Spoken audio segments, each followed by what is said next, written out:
welcome to another episode of Talk and Shop. I've got my friend Austin Lieberman, who some of you may know from out on the Twitter sphere. Maybe not. This is your first introduction to him, but I met Austin through the Lambda School, which is where he works as a career coach.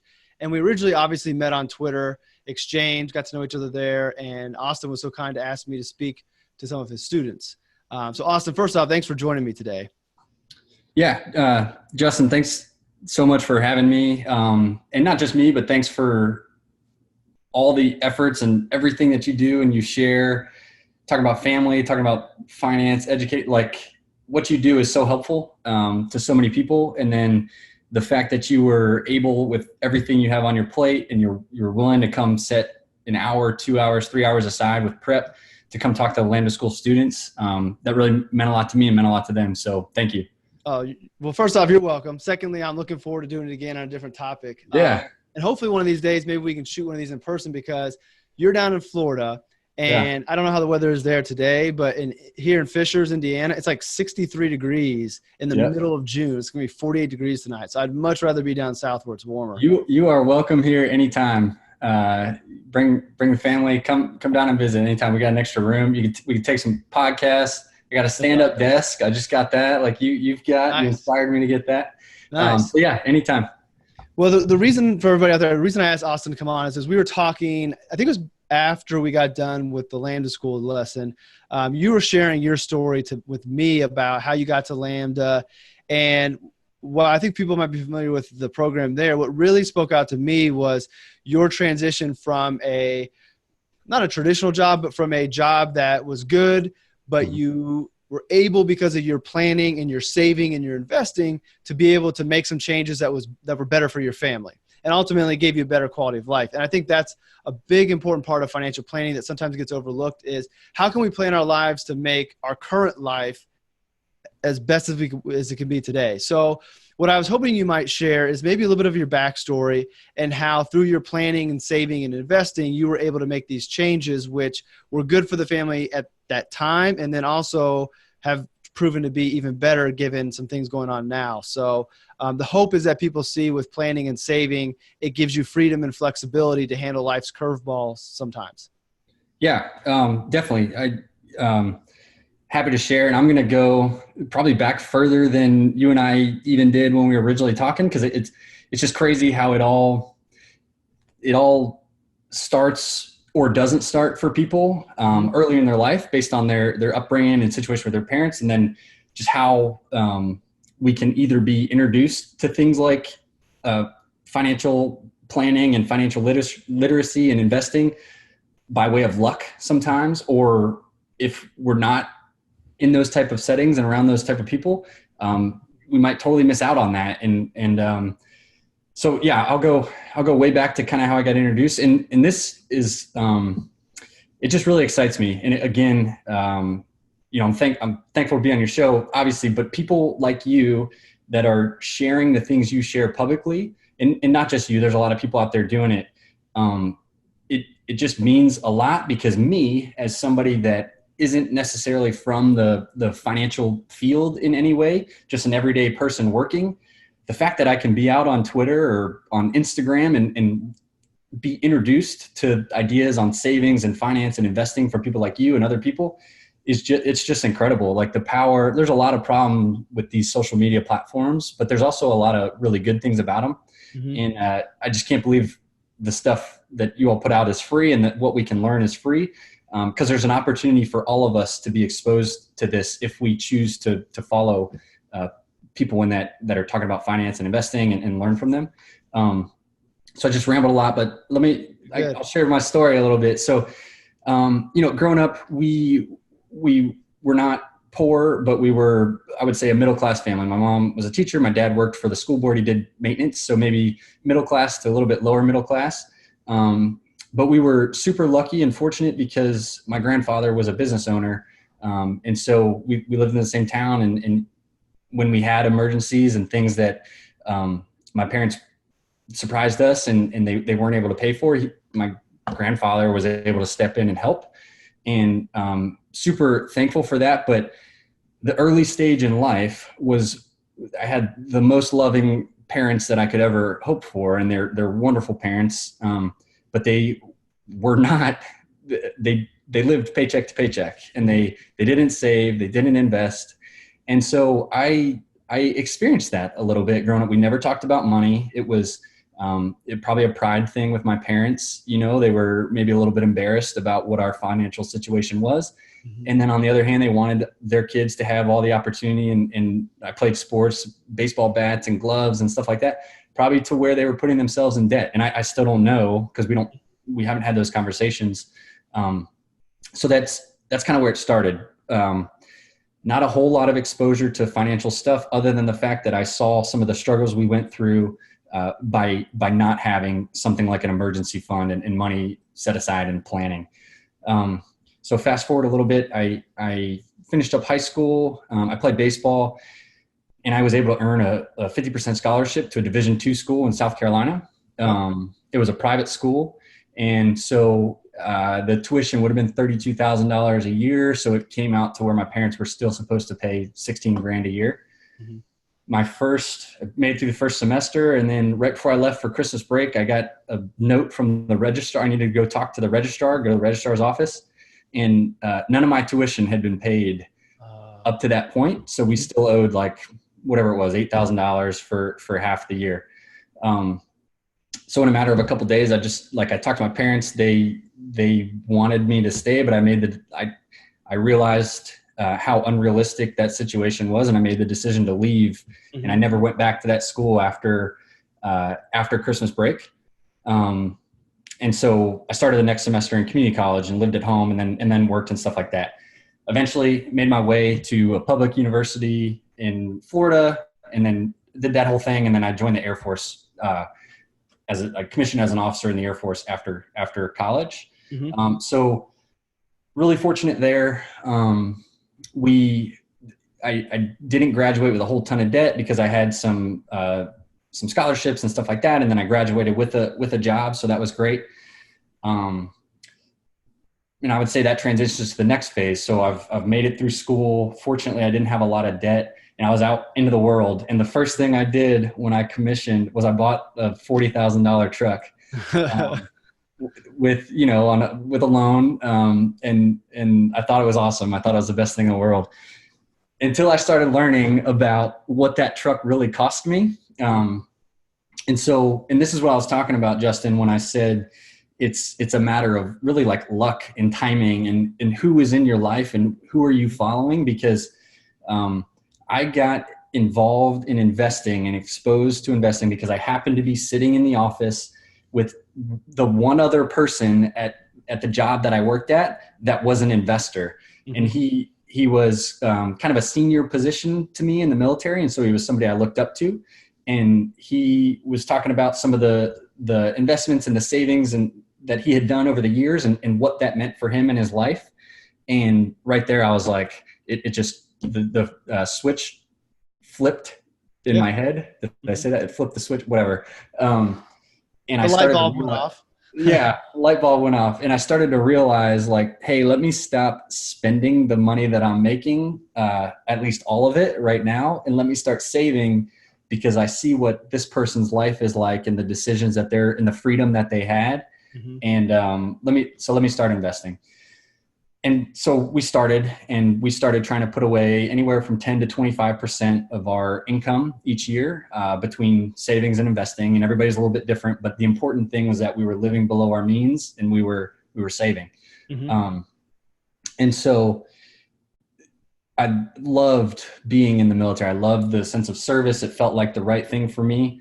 But then we had kids, and when I started in the military, I was pretty set. I thought I was set on doing 20 years. If you do 20 years in the military, you retire, you get a pension for the rest of your life, unless it goes away.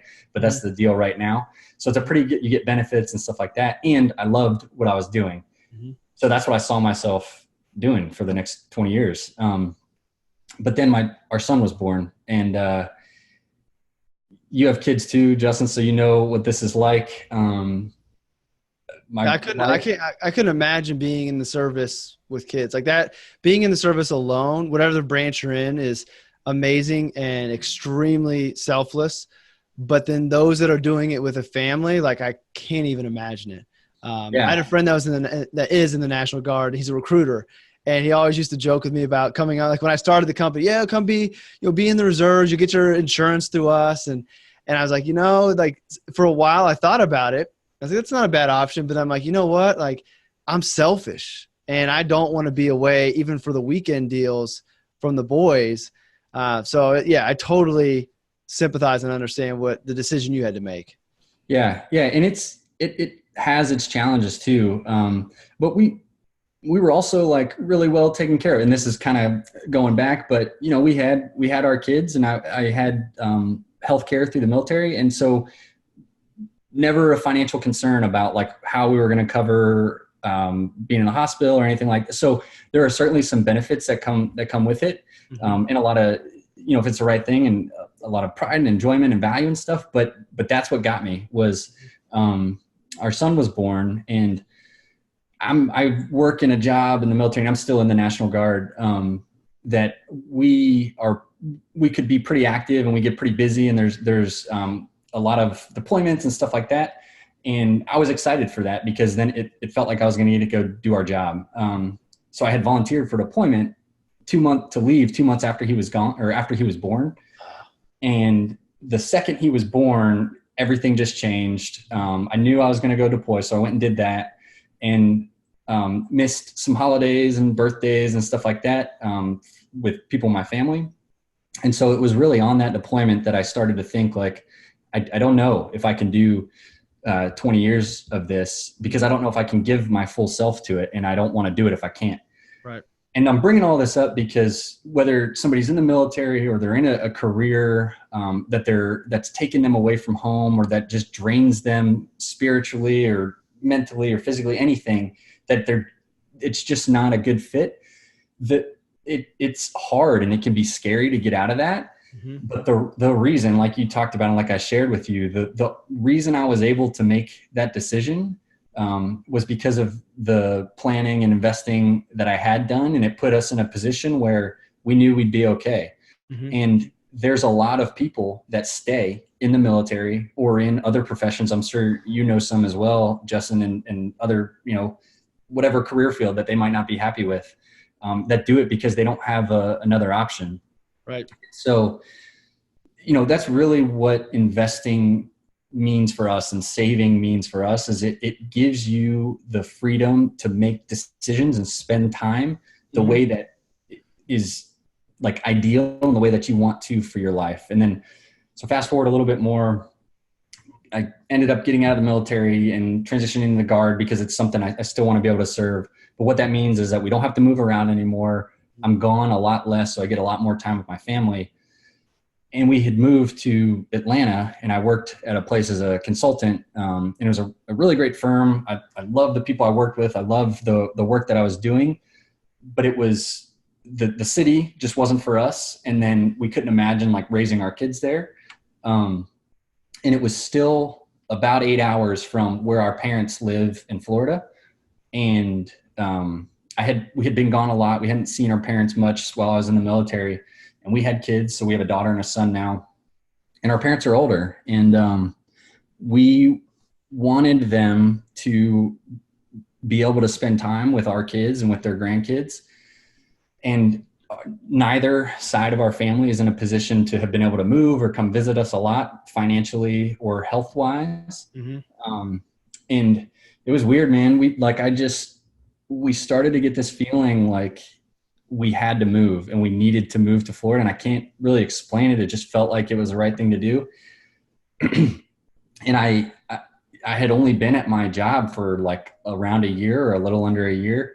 And generally you don't want to switch jobs that early. Right. But they were super supportive, and I was able to, there's this new thing called Lambda School that was started, and I was a huge fan. And so I was able to kind of find an amazing company with an amazing mission that was remote, and then end up being able to move to Florida. And one of the reasons, and I told this to my boss at my old job, was that we just felt like our parents were going to need us for health reasons.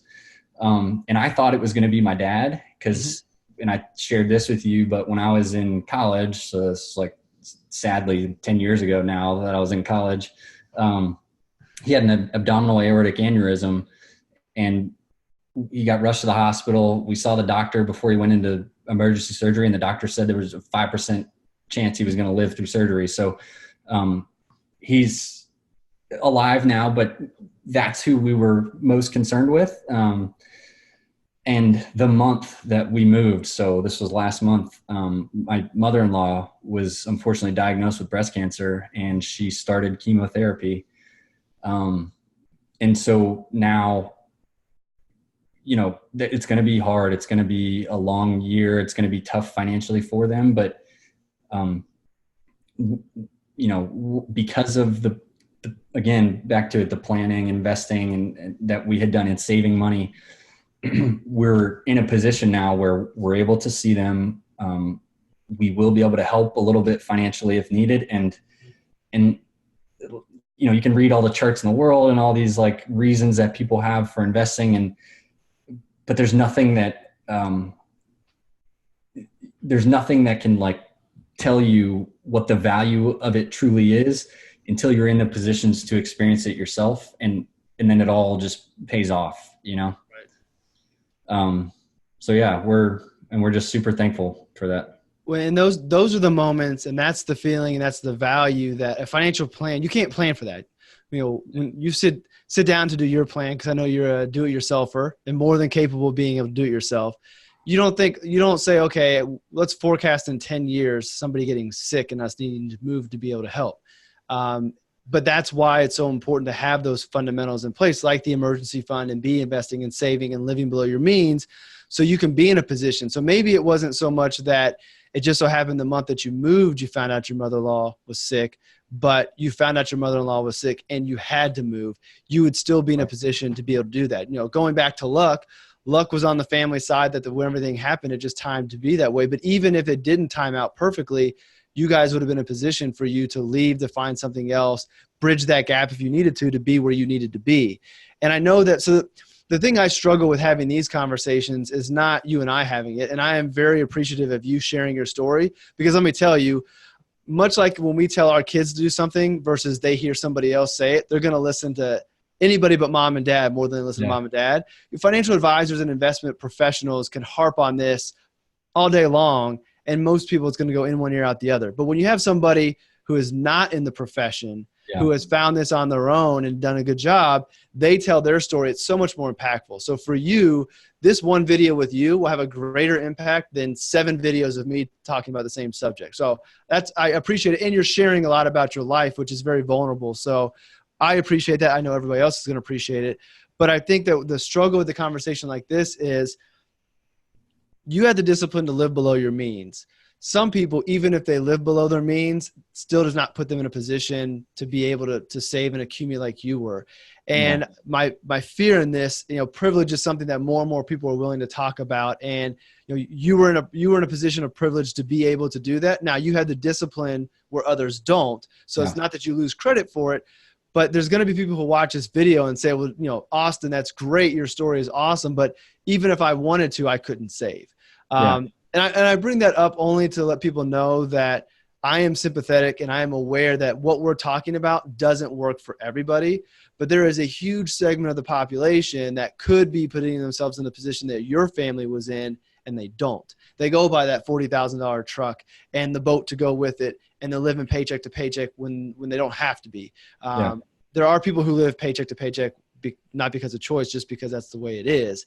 And unfortunately, this video is not going to help out in that area, but I feel like acknowledging that and addressing it and letting people know that we're not talking over them intentionally, I feel good about that. Like I want people to acknowledge that we know that not everybody can do what you did, but for those who can, it's very powerful to have that freedom and that flexibility when the time comes. You know, emergency fund, we think something happens to the house or the car, but there's other emergencies in life that are much more important than those things, like family and loved ones, that having that set up and having that growth because of the investing that you did allowed your family to go be what they needed to be and have a good quality of life, where if you didn't plan, you guys would be stuck. You'd still be in the military away from your family and probably not as happy as you are today.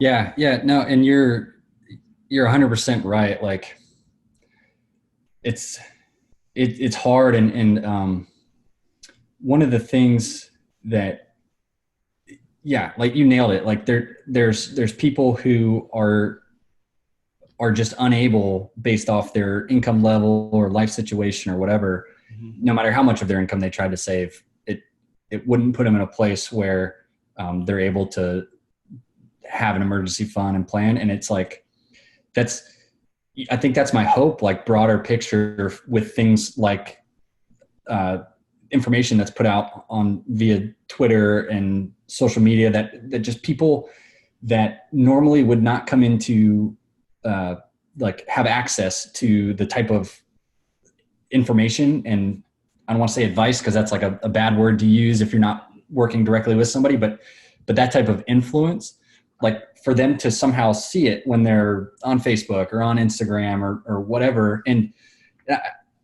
yeah, and it's tough. It's like, it's a larger societal problem, is like, how do we help the segment of the population that's just below that income line? And it's hard. Like, I don't know what the answer to that question is. I think this is a perfect plug for anybody who doesn't know about the Lambda School, for you to explain what that is, because from my understanding, there are a lot of people who have found themselves in that situation where income is the only solution. And through a program like the Lambda School, they will most likely be in a position to where they can fix that income problem. So give a quick plug, and then we'll kind of summarize things up. But plug the Lambda School and let people who don't know about it know what it is and why you're so passionate about it. Yeah. Thank you. And I was not like trying to go. I appreciate you doing that. I've been doing this long enough that I can kind of lead us where I want us to go. Yeah. Not that I'm the greatest host in the world, but I wanted to plug Lambda at the end. I gotcha. And I was hoping this was the direction we would go. Yeah. So Lambda School, I'll talk about that in one sec, but really and I think that's what it is. And there's other resources, Mr. Money Mustache, Dave Ramsey, other people out there that can help people make more money or make the money that they currently have go further. Mm-hmm. That's one way to get to a savings rate, but another way is to level up your income. Mm-hmm. And so whether that's starting a side hustle, Justin, you talk about that a little bit, you're helping entrepreneurs, people can do that really cheap. Or there are more and more programs, and Lambda School is one of them. And I personally believe it's the best, or one of the best. That's why I chose to try to work here. And so, what we do is we teach software engineering, software development. So, computer developers, coders, those catchphrases. We teach people to do that completely virtually and completely remote. So there's still classes and sessions, and they do project work on teams. They work with instructors. It's not just you attend some class and nobody pays attention. You're actually working with people and learning. And nobody pays a dime until they graduate and get a job that pays $50,000 a year or more. And if they get a job that pays $50,000 a year or more, they pay 17% of their income for 2 years to a max of $30,000. So somebody gets a job that pays $100,000 a year, 17% a year would be $17,000 in the first year. Then you would only pay another $13,000 the second year, and that's it. You're done paying. Our CEO and founder was on Yahoo Finance the other day, so he shared these numbers. I think we've got about 2,000 students enrolled right now, and we have 300 that have graduated and are now working. Awesome.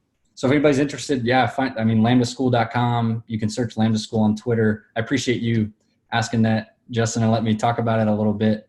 So I'm a big fan. So, I see what student loan debt has done to millennials, and I see that trend's not going anywhere. And I think that you mentioned something societal about one of the other topics we're talking about, but I think that college education is a societal thing as well, and that we need to reevaluate the importance of a college education and the college experience. And while I don't want to minimize education, I also don't think somebody needs $100,000 of student loan debt for the experience of going to college. There's more cost-effective ways to get in the same position. Now, some degrees are worth it, but going to prime example, I played basketball. I went to a private school. My parents covered most of it, and I picked up the loans when I graduated.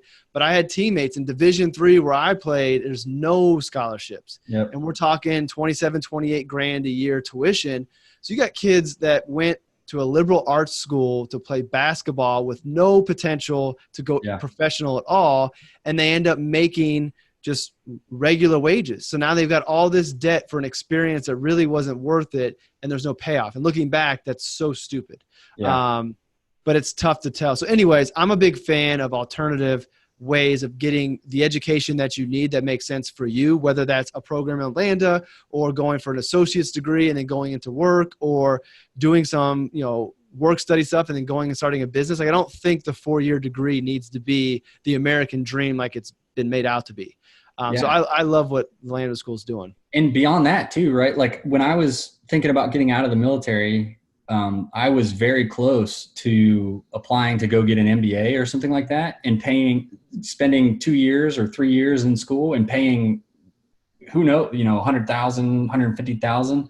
And so it's not just that 4-year bachelor's degree, but it's like, I was scared. Like I didn't know how I was going to get a job without an MBA or something like that. Because I had military experience, but how does that relate to, something in the corporate world? And so there's just that intimidation factor. And it's just, there's a lot of work that can be done. I appreciate you sharing your thoughts on it. And I think the more that we get people to talk about it and help people break down those fear barriers, then we can maybe knock out one aspect of this whole financial spectrum, which is that in order for you to be worth anything in the work world, you've got to have this expensive 4-year degree or a MBA or whatever. And fortunately, that's not true anymore, And my final comment on that before we tackle more of world's problems, part of the issue is mom and dad need to get over the ego of where little Johnny and Susie went to college, or that they didn't go to college, and just realize we should want what's best for our kids. And if what's best for our kids is to go to a trade school and then leave making 80 grand a year as a plumber, there's nothing wrong with that. Like we need to get over ego and what society says is a good career versus a not, when at the end of the day, creating a life that brings happiness and wealth in the form of family happiness and value, like that's what's most important. Not my son went here, my daughter does this. It's more about they're living a good life. So well, I love the angle that this conversation ended up going. I didn't think we would end up here. I just wanted people to realize that it's not just financial professionals preaching that you should be saving and investing and preparing and the impact it can have on life. Like the impact of saving and investing goes beyond retirement savings and college funding.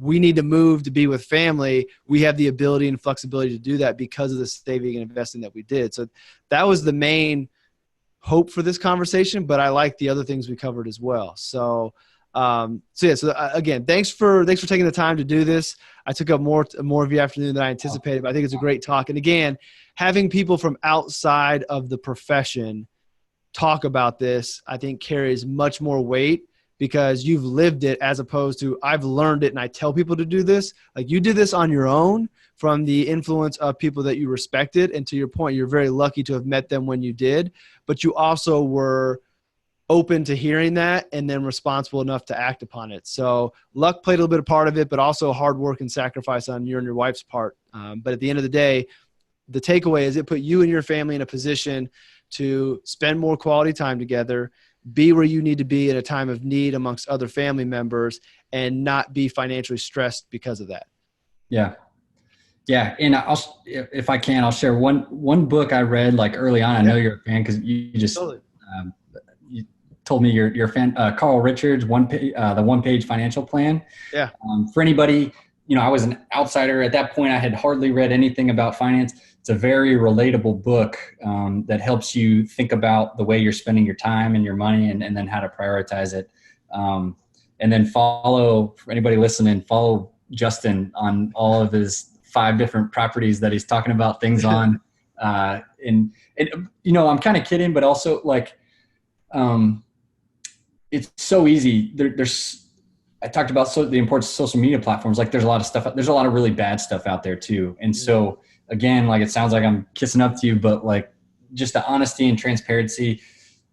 when you can find a really good person that's transparent and honest, that's willing to share things about financial literacy, I think we should latch onto those people and then share it with our friends and share it with as many people as possible. So I can't recommend to people enough. I mean, I guess if they're hearing this, they follow you anyways, but follow Justin, follow Carl Richards, and the One Page Financial Plan is a really good, quick, easy book.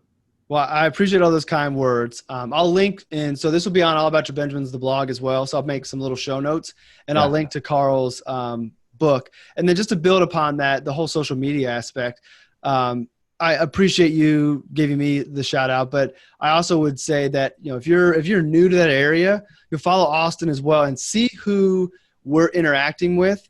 And I know that the social media world can become an echo chamber, but I will go out on a limb and say the people that I interact with the most on Twitter, and not just financial professionals, but they're good people. Like, I know these people outside of Twitter, and they're good professionals, but they are also good, high quality people. Yeah. And if you think I'm putting out a lot of content, they're putting out even more. And to be honest with you, they're putting out better content. Like, that's why I do these interviews, because I'm not as good as Ben Carlson and Michael Batnick when it comes to writing, or Morgan Housel or Carl Richards. But if I can get people like that and other people on to tell their stories, that makes up for my lack of good writing and storytelling. So I would say follow Austin, follow me, see who we're interacting with, follow them as well, and then build out your network of people that you can get these resources from. And I mean, you realistically could get a finance degree on Twitter if you follow the right people and do a lot of reading and learning. So yeah. All right, man. Well, hey, I appreciate your time.